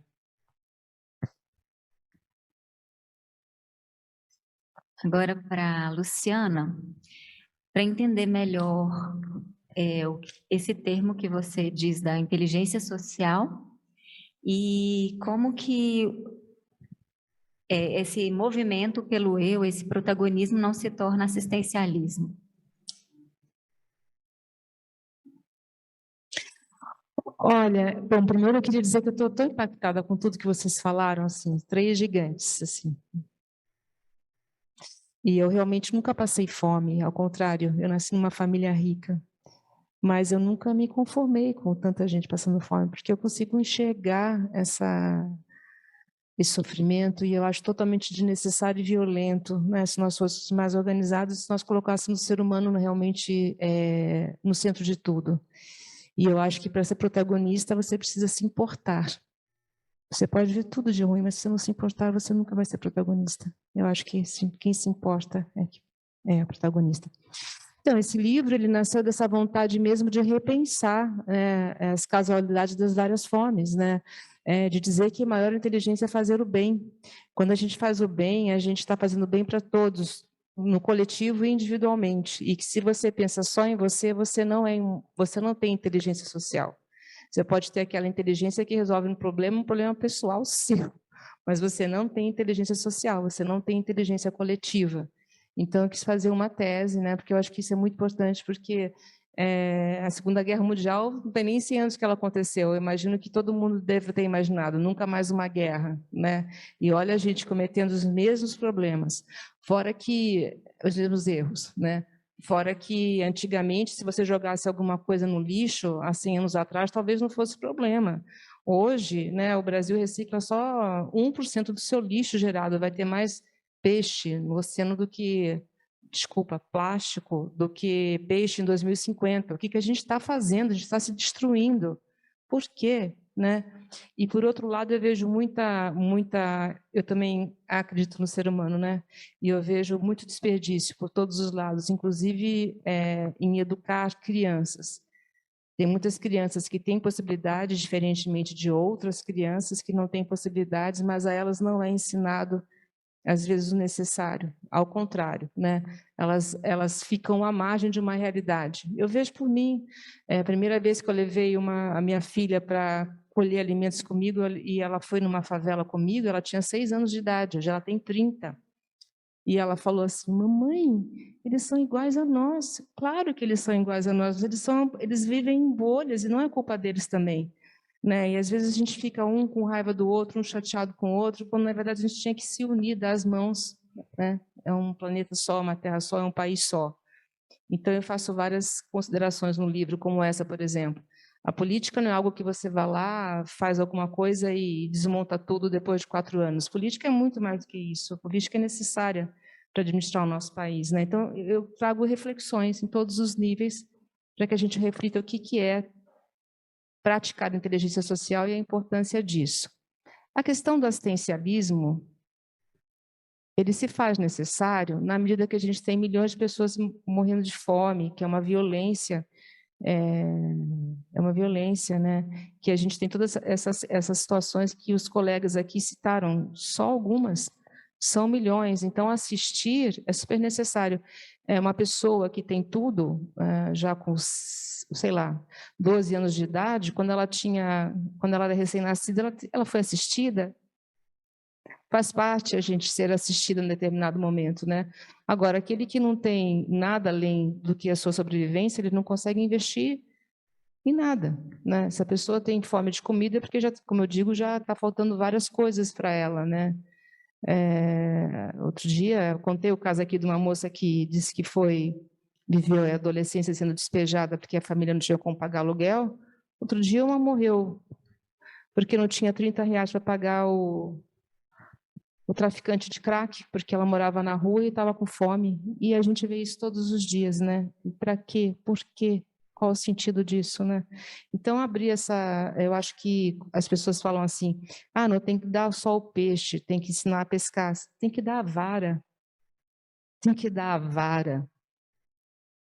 Tem que dar a vara, né? A criança tem que ter tido uma educação, de preferência uma família não tão desconjuntada ou tão, né?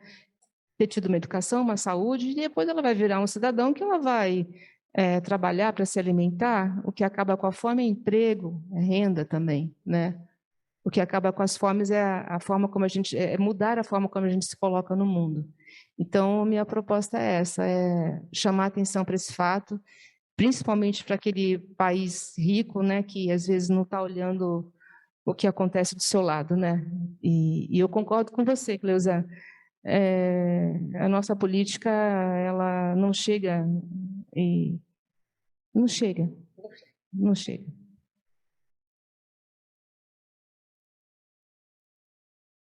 Bom, estamos aqui correndo contra o tempo, temos que poupar os nossos tradutores também.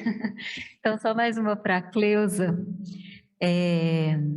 Eu vou ler, que é uma pergunta que dá mais extensa, que vai incluir as outras. Primeiro, o que mudou dessa experiência que você fez, né, com o movimento na Associação dos Trabalhadores Sem Terra, qual que é a riqueza essa que a gente carrega e como que isso entra também na política, né, que você vai estar se candidatando esse ano, como que isso tudo expande para quem você é hoje e como que o êxito não te determina mais. Eu não sei se eu consegui juntar todas as perguntas, deu para entender?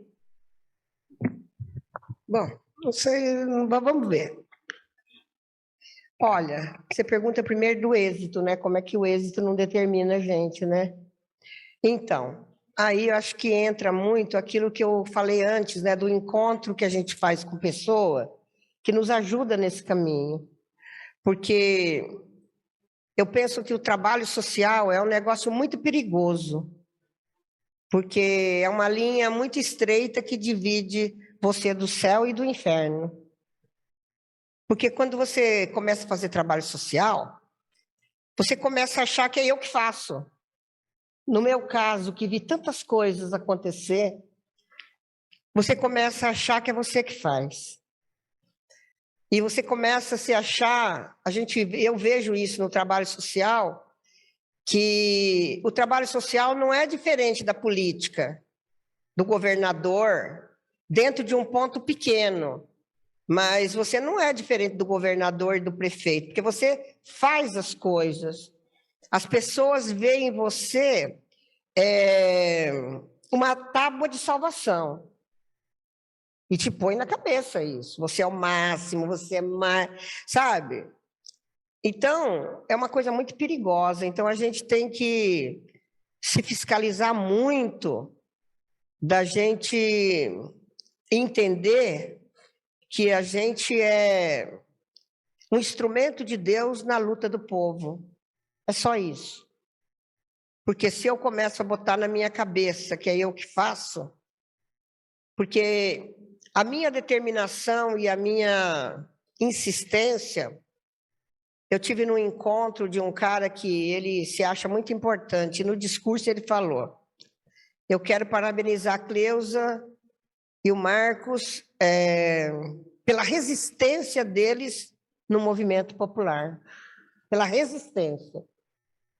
Então, acho que é isso, né? Você ter uma resistência dentro do movimento, você ter determinado mesmo, você ter um foco naquilo que você pretende. E eu tive um foco muito grande, sabe? Como você estourar arame farpado no peito mesmo, né? Porque as dificuldades são muitas. E aquilo que o Marquinhos falou, tem hora que você fala, dane-se as leis, porque tem as leis, né? E você, muitas vezes, para fazer as coisas, você tem que passar por cima das leis também. Mas mais importante do que a lei são as pessoas.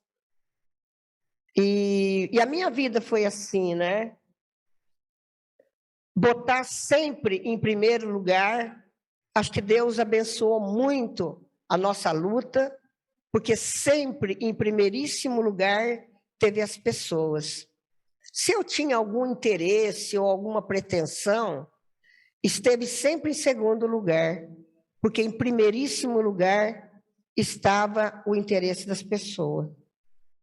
E eu fui muito privilegiada, porque hoje de manhã, né, o rapaz que falou de manhã, ele falou sobre a política partidária. E a política partidária é um negócio feio, porque o Marcos, que é meu marido, ele está num partido. E é muito fácil, aí a coisa fica feia mesmo, porque você é rotulada por um partido político. E a nossa luta foi tão clara e tão grande que eu nunca fui rotulada por um partido político, por uma sigla. Sempre fui respeitada pela história que a gente construiu de clareza aqui na nossa região. Eu nunca saí da região, eu nunca saí do meu pedaço, do meu quadrado. Eu quis fazer um trabalho. Muitas pessoas falam, por que você não vai lá não sei aonde, na Zona Leste, na Zona Norte, na Zona de São Paulo é muito grande. Cada bairro de São Paulo, cada região é um estado. Eu nunca saí da nossa região. Eu nunca saí daqui, nosso trabalho fizemos algum trabalhinho no interior, mas o nosso carro-chefe é interior, é São Paulo, é minha região. Então, isso ajudou muito. A gente ter uma coisa que ajuda muito o trabalho é a credibilidade que você tem. As pessoas acreditar em você. Então, a associação ficou maior do que uma sigla política, do que uma sigla partidária. Ninguém nunca... O Marcos, ele é deputado. Nunca ninguém me olhou como mulher de deputado. Eu sou a Cleusa Ramos. Nunca ninguém fala, essa Cleusa é mulher de deputado. Ninguém fala isso. Se eu vou falar com o governador, com o secretário, é a Cleusa Ramos. Se dirige ao Marcos como uma pessoa e eu como outra pessoa. E isso também foi uma graça que Deus me deu, porque isso é uma coisa ruim, quando você é rotulada, ou por uma religião, ou por um partido político, ou por uma cor, ou pela uma... Eu, graças a Deus, eu tive essa sorte, né? A minha vida foi tão reta e a minha determinação foi tão grande que aqui na minha região eu sou conhecida como a Cleusa da habitação, a Cleusa da casa, perdi o nome, né? Não sou muito... Isso para mim foi bom, né? Então, acho que a minha vida Deus foi generoso comigo, muito generoso, porque não consegui ter uma marca, né? Uma marca de partido, ou uma marca qualquer uma. A minha marca é a casa. Todo mundo, quando olha para mim, me vê como uma casa. Eu fico feliz com isso, fico muito contente. Obrigada, Cleusa. Infelizmente, tínhamos outras perguntas, mas como sugeriu o Fabiano, a gente pode continuar esse diálogo depois, quem sabe marcar um outro encontro para continuar conversando com vocês e podemos ir para o final.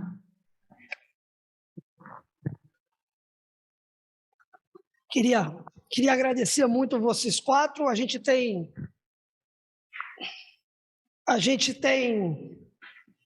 um singelo presente para vocês que a gente vai distribuir, mas de verdade é muito pouco, porque foi um espetáculo.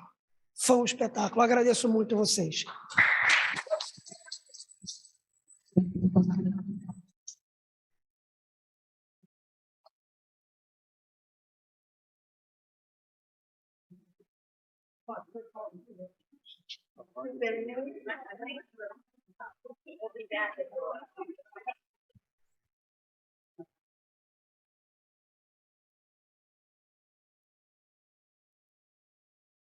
Só para dar alguns avisos, a gente volta aqui às 17h40. Agora a gente tem um coffee break lá no fundo também para vocês. E eu queria dar 2 avisos. Primeiro, o Douglas trouxe o livrinho da Fraternidade. Está ali, quem quiser adquirir, está fácil.